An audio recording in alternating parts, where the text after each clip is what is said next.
This is Walt Disney World Today. Give us 5 minutes and we'll give you the world. It's Wednesday, February 8th, 2006, and this is episode number 59 of Walt Disney World Today. Our panel today includes Mike Scopa of MousePlanet.com. Welcome, Mike. It's called a salute to all nations, but mostly America. Thanks, Mike. And we've also got Len Testa, co-author of The Unofficial Guide to Walt Disney World. Welcome, Len.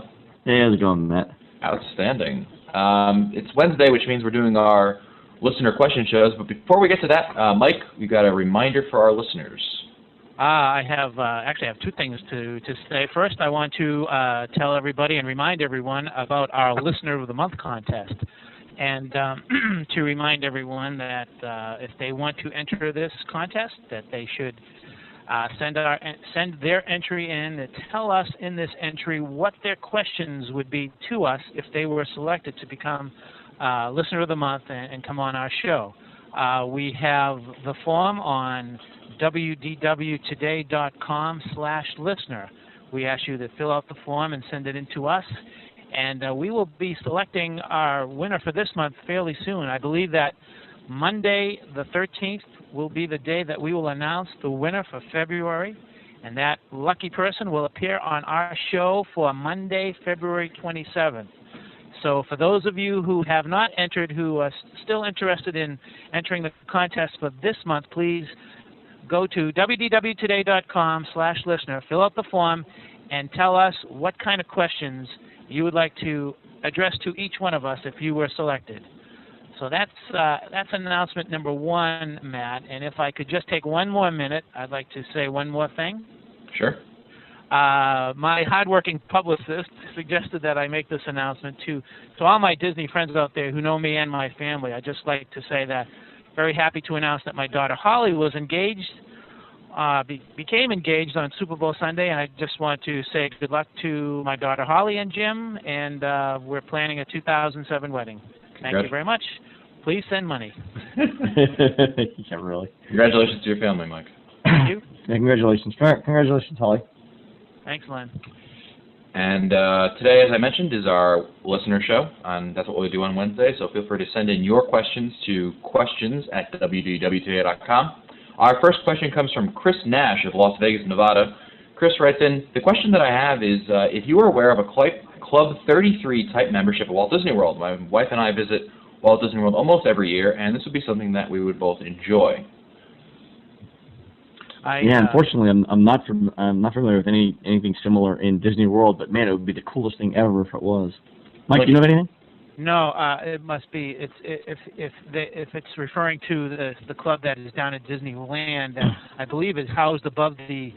I think it's in New Orleans Square. It's above the Pirates of the Caribbean attraction. I haven't heard of anything like that in Walt Disney World. No, but like I echo Len's sentiments. That would be really something. For our listeners who aren't familiar with Club 33, could one of you explain what it is? Go ahead, Mike. Oh, thanks. Boy, it's been a while. It's a. I don't know if I could do it justice. It's a private membership club, right? Yeah, you have to buy membership in it. And the main draw of the club is that there's a restaurant that overlooks part of the Pirates of the Caribbean ride in Disneyland. Right. And so you can actually eat dinner and see people floating through the ride. The rough analogy is, you know how at Pinocchio Village House in Fantasyland sort of overlooks the beginning of It's a Small World? For those of you who've been to Walt Disney World, it's sort of the same thing, only in a much cooler ride than Pirates of the Caribbean in Disneyland. Interesting. So, Chris, nothing exists at Walt Disney World. Now, hold on. Hasn't Disney started, or isn't Disney test marketing that spend the night at the theme park thing? I haven't heard anything about that. Jim Hill talked about it. And I don't know if he was one of those things where I caught him when we were both drinking or what, or maybe I've imagined the whole conversation. I'm on some new medication, but my understanding is that Disney's either testing or getting ready to test some sort of promotion where guests will actually be able to stay in the Magic Kingdom at night, overnight, and they'll have like limited accommodations along Main Street in Cinderella's Castle and at various points around the park. Now you'll whatever it is, you'll pay through the nose on it. But we gotta have Jim Hill on. Matt, call Jim Hill's parole officer and tell him that the man needs to come on the show so we can address some of these things. Will do. All right. So, but Chris, I don't know of anything in Walt Disney World, but it's a great idea. I'm surprised Disney hasn't yet figured out how to do that there, because it's definitely a good way to suck money out of your wallet. That's right. And I would join. Our next question comes from Jamie of Woodstock, Connecticut, who writes, have you guys heard anything about the sea cabs at Disney's Living Seas? I have heard they will return in the near future, a bit longer, with possible theming to Pixar's Finding Nemo. Well, the feeling is they're going to open later on this year. I just don't know when. I had heard something like maybe April or May. Yeah, I heard like October, November. Really? But yeah, but Jamie, that's exactly what I heard. Longer ride, bringing back the sea cabs, Nemo theme. I just heard later on this year. Given the popularity of Turtle Talk with Crush, I don't know that they're in a big hurry to do that. So I don't know if it's urgent. But I would be surprised if it's in April. That'd be good. May. I'd be surprised. I don't know. More May than April, Elaine. I would. We're going back in. I'll be there in March, so I can check it out. I believe that the new Sea Cabs attraction would involve the Nemo characters swimming along with you as you proceed through that aquarium.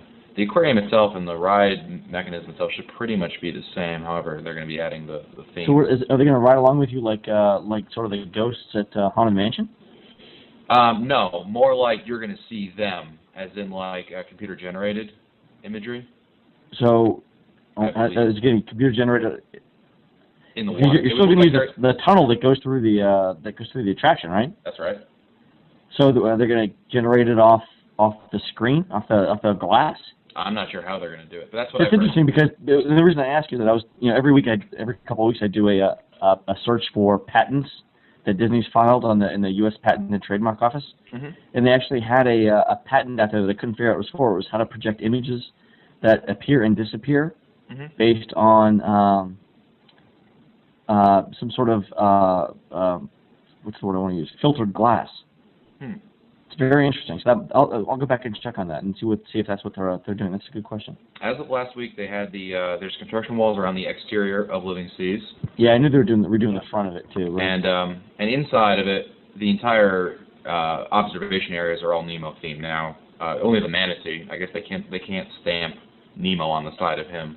But other than that, it's all Nemo themed at this point. I would put a hidden Mickey tattoo on him. Exactly.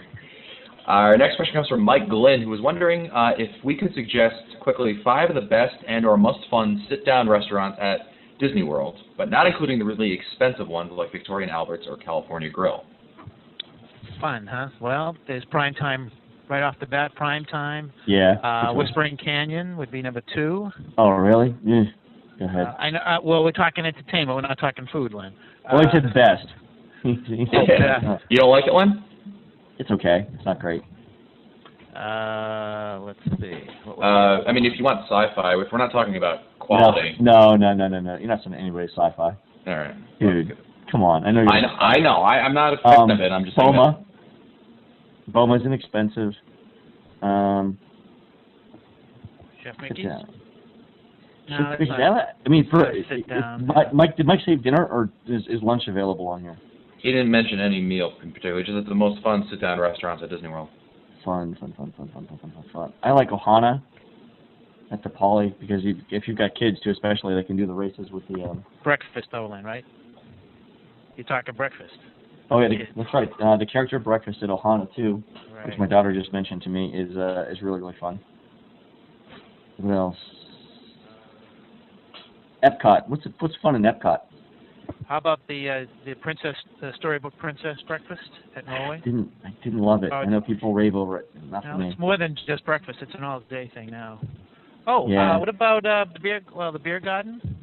Oh yeah, I mean nothing's just fun like an Oompa band and beer. I mean really. So. Not necessarily in that order. I like the teppanyaki at Japan with the. Yeah, it's entertaining. I don't love the service there, but yeah, it's. Yeah, I thumbs down on teppanyaki. Fun. I was there in January. Fun. Yeah, I gotta say, if Primetime Cafe has got to be your number one for fun, and then I like Boma because it's just so darn good. And for those who don't have Rainforest Cafe where they live, Rainforest Cafe at the No thanks. I'm going to pass on that, Mike. Yeah. Well, some people who have never been to that might find it amusing. So. Go to your local mall. It's better. Cheaper. Sure. For those of you that, for the 8 of you that don't have an Applebee's, where you, yeah, those would be a few. What about Garden Grill? Yeah, Garden Grill's interesting. That's a good point. And Mike, it's interesting because you can, it revolves slowly around the land attraction. Actually, that's a great point, Matt. That was really good. Yeah, actually, especially since they reverted back to the original family style. Family style, yeah. Yeah. And the other cool thing, of course, is that you can actually ride through the ride and then see the food that you're about to eat, which is really cool. Yep. What else is in? Is there anything in the animal kingdom that's fun for eating? Oh, for eating, I thought you meant fun. I mean, I like to point at the animals and go, yeah, but that's usually frowned upon. Breakfasaurus, maybe. Maybe Breakfasaurus. Yeah, I don't really love that either. I don't. Oh, we named quite a bit. Just a crank today. Is there anything at the Swan or the Dolphin or the Boardwalk or the Beach Club? I can't think of any off the top of my head that are fun. I mean, there are certainly good restaurants there, but to say that they're fun. Well, my daughter's asking me to recommend Spoodles. Spoodles. Spoodles isn't. Fine. It's by the Boardwalk, she said. Again, she's prepping for this job, guys. We'll have to have her on one day. What about, would you count Beaches and Cream as a sit-down restaurant? Because it's really fun to go in there and watch people attempt to eat the kitchen sink. Yeah, it couldn't hurt. Yeah. I think we've run enough choices. I mean, I think the top couple. 50s Prime Time, probably I think we all agree on that, right? Yeah. 50s Primetime Cafe and the Studios. Yep. Mike, what was your number 2 choice? I think I had, well, I don't know if it's my number 2, but Whispering Canyon would be there. But we said Beer Garden's definitely a... Yeah, Beer Garden. I think we all agree on Beer Garden. Yep. Garden Grill. Yeah, Garden Grill, I think is I don't know if it's so much fun as entertaining. It is, because you need the attraction. There's pretty good. That's 2 in Epcot. There's nothing in the Animal Kingdom I can't think of anything in the Animal Kingdom. That would be great. Unless you get to shoot the animals in the safari and then grill them up later, but that's a ways down. I think your daughter said it all on. Yeah, exactly. Our next question comes from Kelly of North Grosvenordale, Connecticut. I've never heard of that town, Kelly.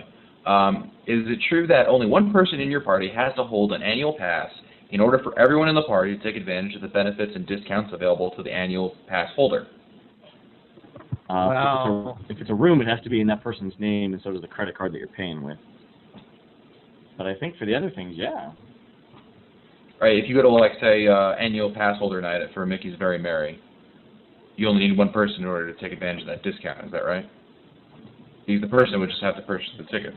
Just purchase the tickets, right. I mean, generally, if it's for the, like, I'm the only person in my family that has an annual pass, and I get all the discounts. And very few people, know me as working for the unofficial guide. I rarely have to throw my weight around. That's just kidding. I never did. Yeah, so I think it's just the one person. I mean, the big discounts are dining in hotels, right? And for hotels, it definitely only has to be one. Yeah. And if you have an annual pass and you're not staying on property, you have free parking at the yeah, so it only has to be one person there. Yeah. One person does it. And even then, you don't have to be. It doesn't have to be your car. Like when I went a couple of weeks ago, I wasn't driving, but I showed my annual pass, and they let me in. So, and again, unless they knew me on site, I'm sure they have pictures of me posted on every. They would shoot you on site. Exactly, shoot to kill. Said Phaser's son. Again, that's Jim Hill, but that's another story. Yeah, they reserved that for Jim.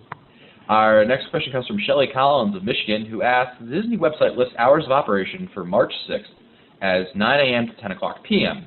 It also lists the evening parade times of 8 o'clock and 10 o'clock p.m.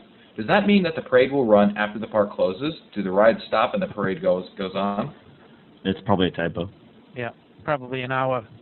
I think maybe, well, it could be, perhaps they don't mean parade. Perhaps they mean the evening, wishes, fireworks? Yeah, fireworks, something along those lines. Although they write parades here, I'm not sure. I know that, to give you an example, like Fantasmic, for instance, often runs at the same time the park closes. Yeah, that's the typical schedule, right? Yeah, and that happens. And what that means is a lot of people are always confused, like, well, how does that work? Well, basically what happens when the park closes at, let's say, 10 o'clock as an example, and let's say Fantasmic is at 10 o'clock, you have two options. All the rides close at 10 o'clock. So you either have to go see Fantasmic or you have to exit the park because there's something else to do. So that's really what that is. So I'm not sure if there's a typo or perhaps Shelley was referring to something else. Our next question comes from Eric from Vermont, who asks, my wife and I are taking the kids to Walt Disney World in late May for 10 nights, 9 park days. On past trips, we've taken advantage of the evening extra magic hours at all the parks except for Epcot. We don't do mornings. As you may well know, Disney has expanded extra magic hours for the spring. We're planning to go to Epcot 2 evening extra magic hour days and the posted park hours for Future World until 7 p.m. and the World Showcase until 9 p.m. I understand this means that World Showcase will be open as late as 12 a.m. midnight. What will the hours of Future World be? If it's just until 10 p.m., will non-resort guests be allowed on attractions, or will you need a bracelet? I can answer that. What he has to do is, on that particular day, make sure that he grabs a EMH brochure that will list all the attractions. There may not be every attraction open for that evening. I'm not a big fan of extra magic hours, especially in Epcot, but I would suggest that if they're looking to ride Soaring on that particular night, I would ride Soaring about 2 or 3 times between the hours of 9 and 10 and forget about going to Soaring once extra magic hours begin. And our last question today comes from Marcia Rivas of Whitehall, Pennsylvania, who asks, me and my husband are looking to go to Florida in June, and we're looking into getting the 3-day base pass with 2 options. I know that we cannot go into 2 parks on the same day without the Hopper option, but can we go to a park during the day and then Pleasure Island at night? There should be no reason why she couldn't, right? Right.